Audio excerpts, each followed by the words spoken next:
How is the coronavirus spread? The Wuhan coronavirus outbreak is a new illness and scientists are still assessing how it spreads from person to person, but similar viruses tend to spread via cough and sneeze droplets. When an infected person coughs or sneezes, they release droplets of saliva or mucus. These droplets can fall on people in the vicinity and can be either directly inhaled or picked up on the hands then transferred when someone touches their face, causing infection. For flu, some hospital guidelines define exposure as being within 6 feet of an infected person who sneezes or coughs for 10 minutes or longer. Viruses can also be spread through droplets landing on surfaces such as seats on buses or trains or desks in school.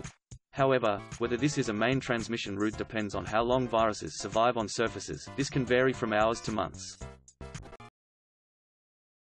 There is anecdotal evidence that the virus can be spread by people before they have symptoms.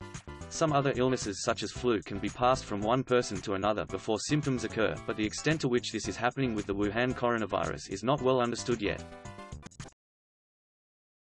How to protect yourself and others: wash your hands. Wet your hands with clean, running water and apply soap. Lather your hands, including the backs, between your fingers, and under your nails and scrub for at least 20 seconds. Rinse. Face masks offer some protection as they block liquid droplets.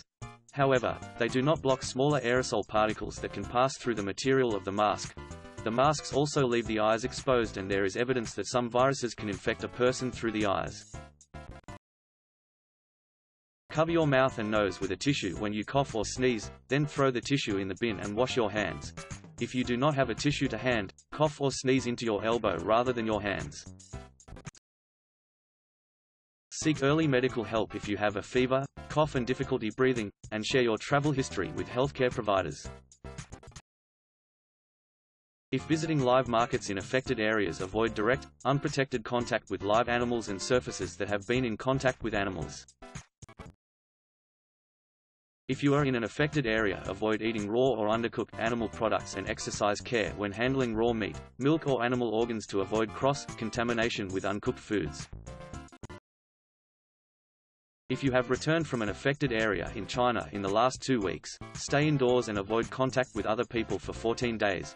This means not going to work, school or public areas.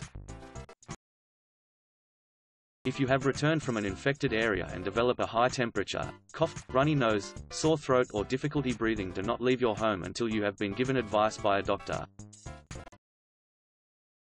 What is being done to stop the coronavirus spread, and when will a vaccine become available? China has placed Wuhan and more than a dozen other cities under lockdown, affecting more than 50 million people, although this has not prevented the virus from spreading to all of China's provinces. As the number of confirmed cases continues to rise, businesses and countries are taking increasingly drastic action.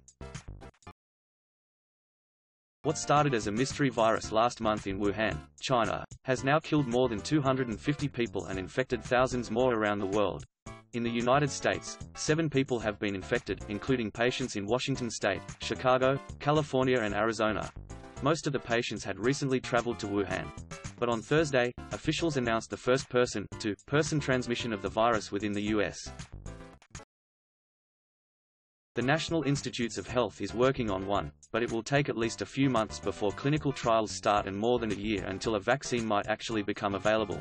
Separately, scientists in Texas, New York and China are also trying to create a vaccine, said Dr. Peter Hote, a vaccine scientist at Baylor College of Medicine in Houston. But the challenge is daunting. The lesson we've learned is coronavirus infections are serious and one of the newest and biggest global health threats, Hote said. But these airport screenings might not catch everyone infected. That's because the incubation period can last a week, meaning it can take a week after getting infected before showing any symptoms. At Seattle-Tacoma International Airport, officials put up signs at the international arrivals area instructing travelers from Wuhan to watch for symptoms of the virus. The CDC started displaying the signs in English and Chinese at the SeaTac Airport January 14, one day before the first American patient of the Wuhan coronavirus passed through the airport.